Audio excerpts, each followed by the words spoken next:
such as Le Corbusier, Einstein, Calder, and Stravinsky.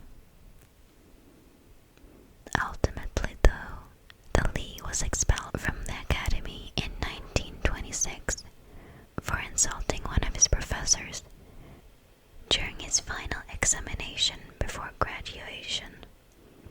Following his dismissal from school, Dalí went idle for a number of months.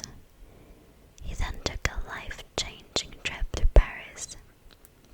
He visited Pablo Picasso in his studio and found inspiration in what the Cubists were doing. He became greatly interested in futurists. He began studying the psychoanalytic concepts of Freud, as well as metaphysical painters like Giorgio de Chirico and surrealists like Joan Miro, and consequently began using psychoanalytic methods of mining the subconscious to generate imagery.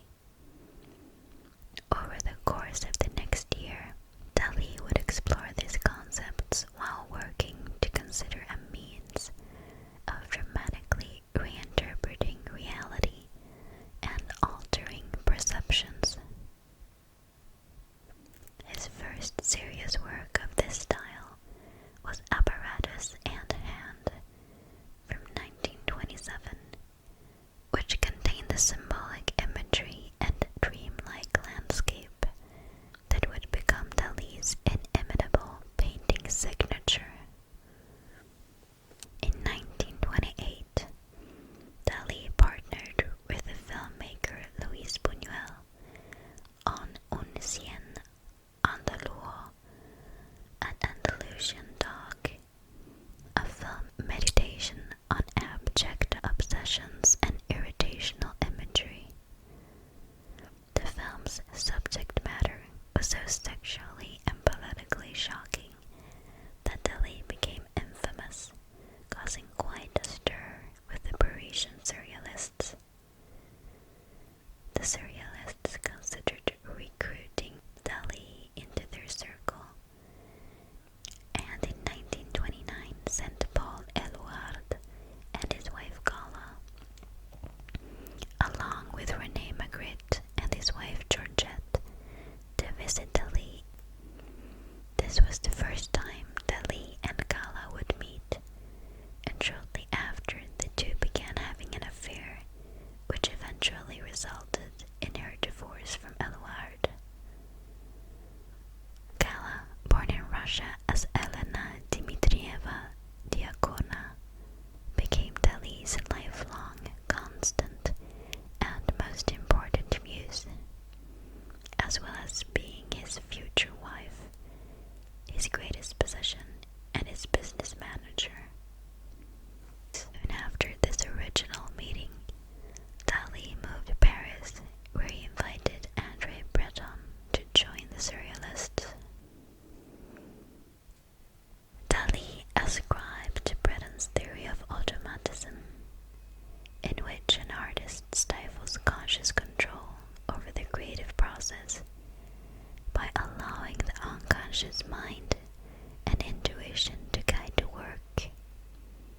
Yet, in the early 1930s, Dalí took this concept a step further by creating his own paranoid critical method, in which an artist could tap into their subconscious through systematic, irritational thought and self-induced paranoid state. After emerging from a paranoid state, Dalí would create hand-painted dream photographs from what he had witnessed, oftentimes culminating in works of vastly unrelated yet realistically painted objects. He believed that viewers would find intuitive connection with his work because the subconscious language was universal, and that it speaks with a vocabulary that gets vital content,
fascism and General Franco.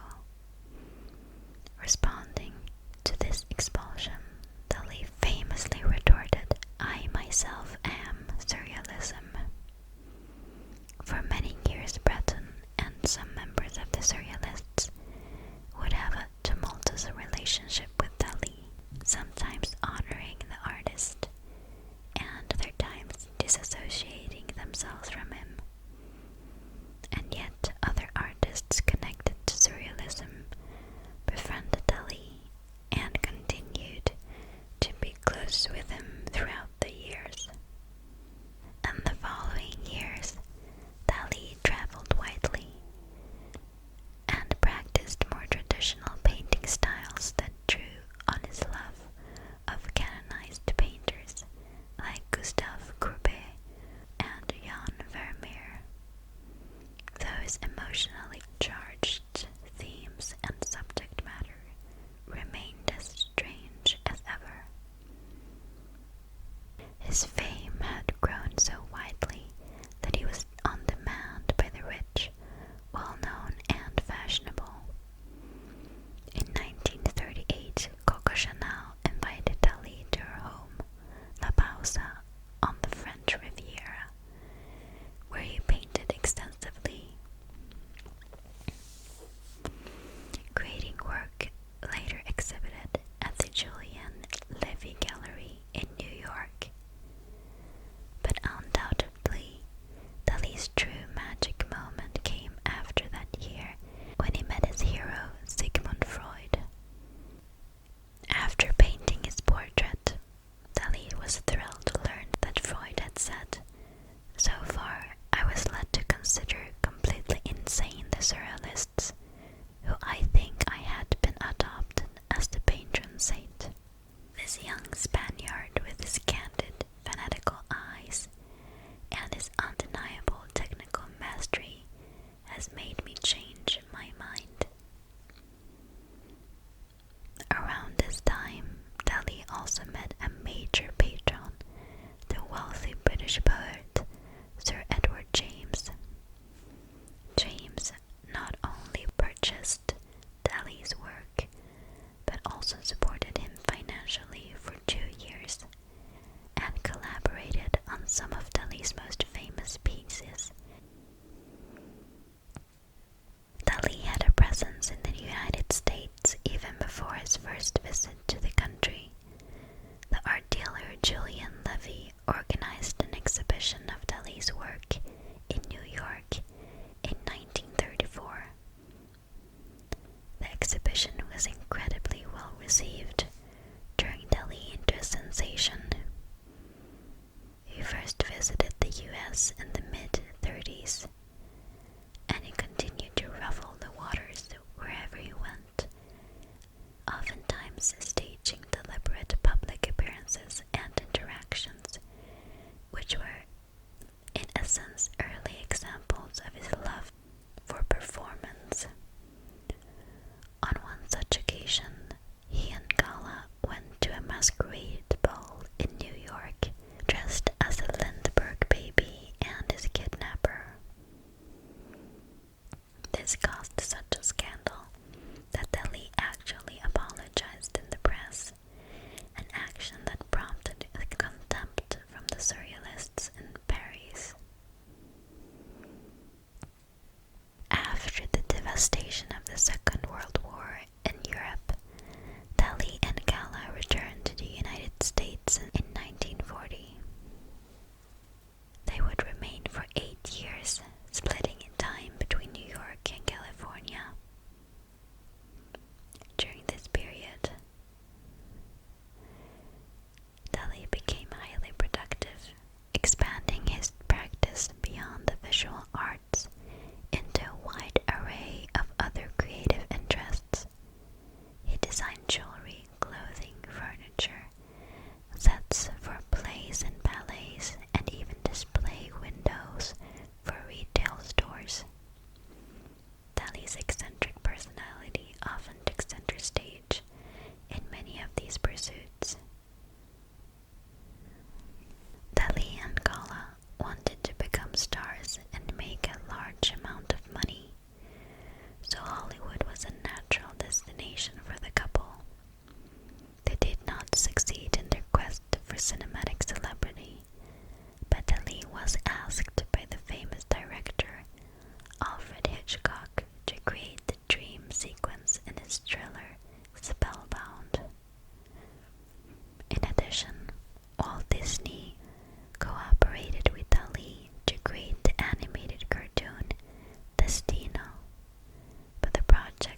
ousted from the family home in 1929, Dalí purchased a small seaside house in the nearby fishing village of Portligat. Eventually, he bought up all of the houses around it, transforming his property into a grand villa. Dalí and Gala moved back to Portligat in 1948, making it their home base for the next 3 decades. Dalí's art continued to evolve. Besides exploring different artistic mediums, Dalí also started using optical illusions, negative space, visual puns, and jump toils in his work. Starting in 1948, he would make approximately 1 monumental painting per year. His Dalí masterworks that were at least 5 feet long in one or both directions and creatively occupied Dalí for at least a year. His studio had a special slot built into the floor that would allow the huge canvases to be raised and lowered as he worked on them. He painted at least 18 such works between 1948 and 1970. In the 1940s and 1950s, Dalí's paintings focused primarily on religious themes, reflecting his abiding interest in the supernatural. He famously claimed, "I am a carnivorous fish swimming in 2 waters, the cold water of art and the hot water of science." He aimed to portray space as a subjective reality, which may be why many of his paintings from this period show objects and figures at extremely foreshortened angles. He continued employing his paranoid critical method, which entailed working along arduous hours in the studio and expressing his dreams directly on canvas in manic bouts of energy. Dalí became quite reclusive while encompassing in his studio making paintings, yet he continued to step out to orchestrate stunts, or what he called manifestations, that were just as outrageous as before. Designed to provoke, these performance-based interactions reminded the public that Dalí's inner imp was alive and well. In one, Dalí sipped from a swan's egg as ants emerged from inside its shell. In another, he drove around a car filled to the roof with cauliflower.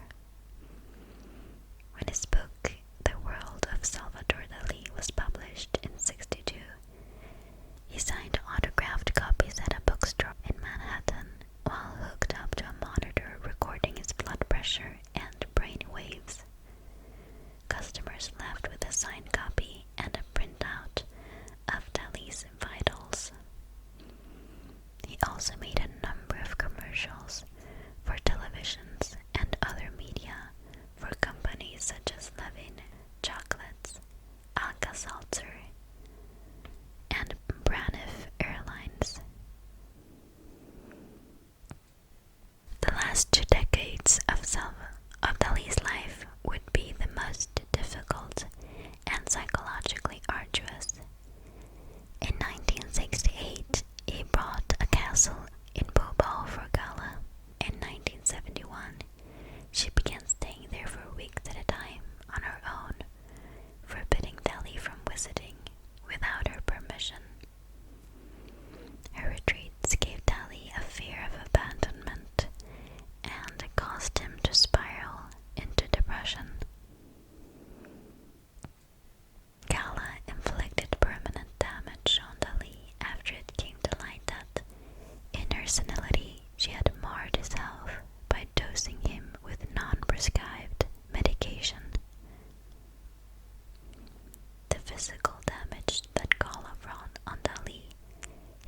his art-making capacity until his death. After her death in 1982, Dalí experienced a further bout of depression and is believed to have attempted suicide. He also moved into the castle in Pubol, the site of her death. One of Dalí's most important achievements during this rough time was the creation of the Dalí Theatre Museum in Figueres. Rather than donating a single work to the city, Dalí said, "Where, if not in my own town, should the most extravagant and solid of my work endure? Where, if not here?" The municipal theatre, or what remained of it, struck me as very appropriate. In preparation for the museum's opening in 1974, Dalí worked tirelessly to design the building and put together the permanent collection that would serve as his legacy. On January 23, 1989, Dalí died of heart failure while listening to his favorite record, Tristan and Isolde. He is buried beneath the museum